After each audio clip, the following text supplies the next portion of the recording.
Okay, so crypto, right. It's like this crazy roller coaster It really is. that you can't help but want to ride, even if you're not sure where it's going. And everyone wants to find that golden ticket, that next Bitcoin that's going to make them, what is it, Lambo rich? Uh-huh. Yeah, that's the dream, isn't it? Exactly. And, you're thinking about diversifying your investments, which makes total sense Mm-hmm. in the regular investing world. Don't put all your eggs in one basket. Right. Spread that risk. That's Yeah, what we're taught. Solid advice. for sure. So you'd think it'd be the same for crypto, right? But here's where things get interesting. The deep dive we're doing today.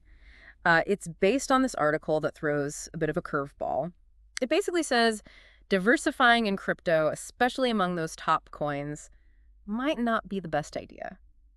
It really challenges the conventional thinking. Mm. And it all comes back to Bitcoin. Because Bitcoin's been king of the hill since what, like 2015? No one's been able to dethrone it? Is it just like the first mover advantage or what? Well, that's definitely part of it. But I think it's more than that.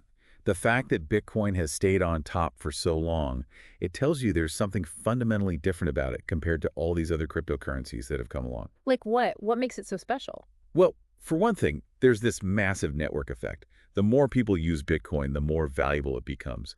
It's kind of like, those social media platforms.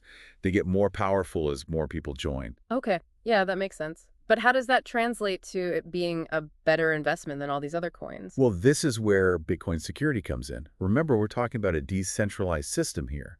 No single government, bank, nobody controls it. Right, right. It's decentralized. So that means it's more secure because, Because it uses this thing called a proof of work system, right? right. It's like, imagine a giant global puzzle and computers all over the world are working constantly to solve it. And solving that puzzle is what verifies transactions and adds new blocks to the blockchain. You know what the blockchain is, right? Yeah. Yeah, it's like the record of every Bitcoin transaction ever. Exactly. But I gotta say, even with all that, I still like the idea of diversifying. It just feels safer to spread your bets? Oh, I get it. It's a natural instinct. Hmm. And in a lot of cases, it's the smart move. But this is where the article gets really interesting. It claims that diversifying in crypto, it's not as straightforward as you might think. Oh, really? Like how so? Well, let's take stablecoins, for example. Okay. They're designed to be more stable than other cryptocurrencies because they're pegged to something like the US dollar. So, in theory, they should be less volatile. Mm. Sounds pretty safe, Oh, right? yeah. Sounds pretty good to me. But the source we're looking at, it points out that there are still some big risks there, like Tether and UFD coin. Those are two of the biggest stable coins, right?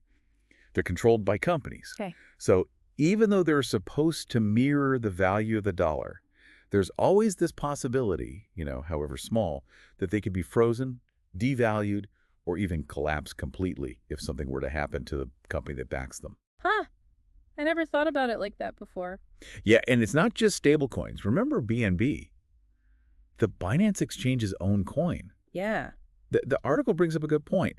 If Binance, the company, if they run into some legal issues, the value of BNB could tank. It's this risk that's tied to centralization.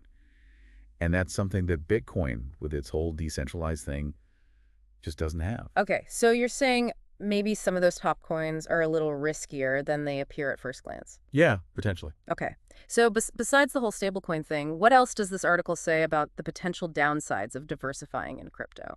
Well, it goes beyond the risks of specific coins. It gets into the whole Wild West side of Mhm. crypto. Okay, yeah, tell me more about that. All the scams, the pump and dump schemes, Right. where people manipulate the price of a coin, make a quick buck, and then leave everyone else holding the bag. Yeah, not cool. Not cool at all. And the article's point is these scams, they're way more common with smaller, less established coins. Oh, interesting. The kinds of coins you might be tempted to sprinkle into your portfolio for diversification. So you're saying even if you avoid the obvious scams, there's still a chance you get burned. Exactly. Yeah. Because here's the thing.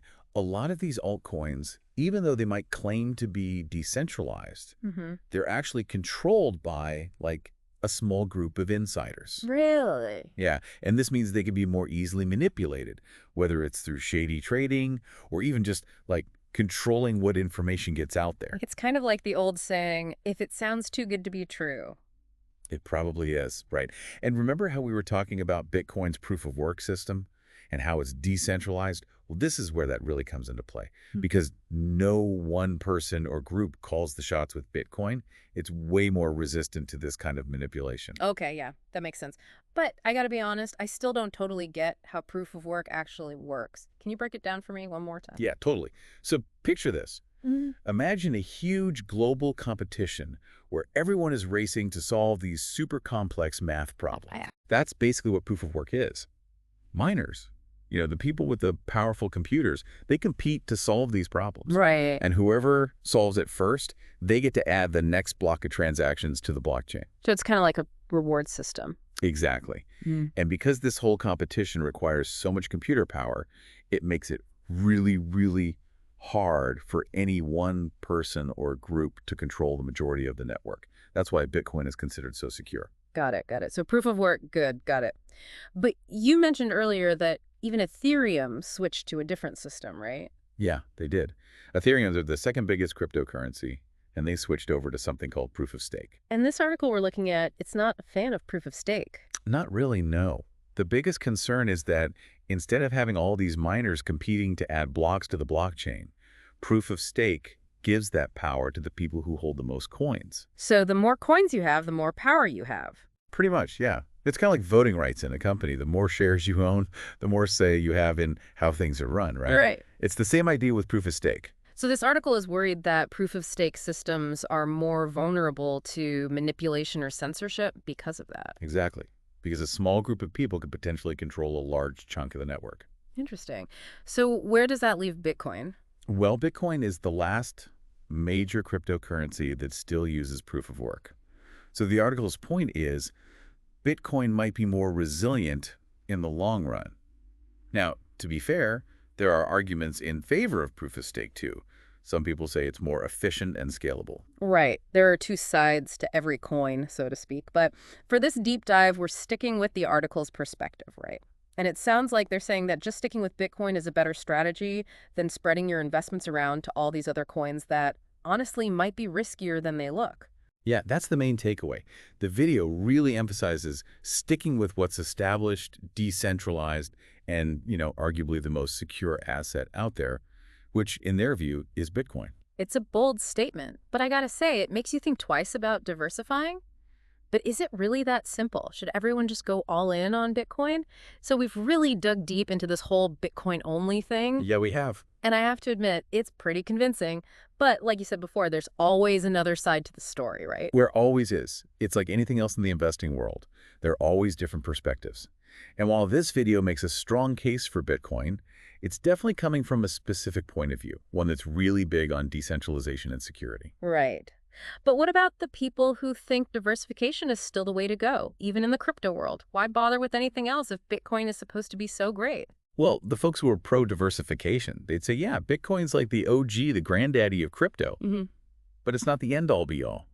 The crypto space is always changing, and there are all these new projects coming out all the time, trying to solve different problems, exploring new tech. If you just ignore all of them, you might miss out on some huge opportunities. So it's like saying, okay, Bitcoin is like the, what's a good analogy? Like the reliable blue chip stock of crypto. Exactly. But there are these like startups out there that could be the next Amazon or Google, right? Think about the early days of the internet. Bitcoin would be like investing in the internet itself. Right. Revolutionary. But imagine if you ignored companies like Amazon or Google back then just because they weren't, the internet itself. Yeah, that would have been a huge mistake. Right. But this other article we were looking at, it doesn't say you should just forget about Bitcoin completely, right? No, not at all. Mm. It still says Bitcoin is super important. It's like the foundation of the whole crypto world. But it wants it to think beyond just market cap when we're deciding if we want to diversify or not. Because even though Bitcoin is the biggest, there are all these new projects with smaller market caps that are doing some really cool stuff, like in decentralized finance, supply chain management, even digital art. So instead of just chasing those top 10 coins, maybe it's about digging a little deeper, finding those hidden gems that could really change things. Exactly. Look at the team behind a project, read their white paper, that's like their plan for the future. But most importantly, figure out what problem they're trying to solve. Is it a real problem? Do they have a good plan to fix it? Those are the questions you got to ask. That sounds like it takes a lot more research than just looking at the price of Bitcoin. It definitely Yeah. does. This article is honest about that. It says that diversifying beyond the big players, it comes with its own risks. You got to be ready to do your homework, look through a lot of information, and be okay with the fact that you might run into some scams or projects that just don't work out, So it's not for everyone. You got to be willing to put in the time and be okay with a little more risk. for sure. But if you're the kind of person who likes to dig a little deeper, maybe diversifying beyond those top coins makes sense. It could. It all comes down to your own personal investing goals, how much risk you're willing to take, and honestly, how much time and energy you want to put into it. There's no one right answer. And Yeah. that's what makes these conversations so interesting? It's like you said at the beginning, there are always different ways to look at things. It's not Bitcoin versus diversification. It's about understanding both sides and then Yeah. figuring out what works best for you. That's what makes these deep dives so useful, I think. Me too. We've looked at a complex issue from all angles. We talked about the risks and rewards of different ways to invest. And hopefully you, the listener, have some things to think about now as you navigate the wild world of crypto. Definitely. I know I learned a ton. And remember, this isn't financial advice. It's just a friendly conversation based on what we read in those articles. If you want to learn more, we put links to the articles in the show notes. Be sure to check them out. And don't forget to subscribe so you don't miss our next deep dive. We'll be back next week with a whole new topic, ready to break it all down and look at it from every angle. Until then, keep those brains working, everybody. See you next time.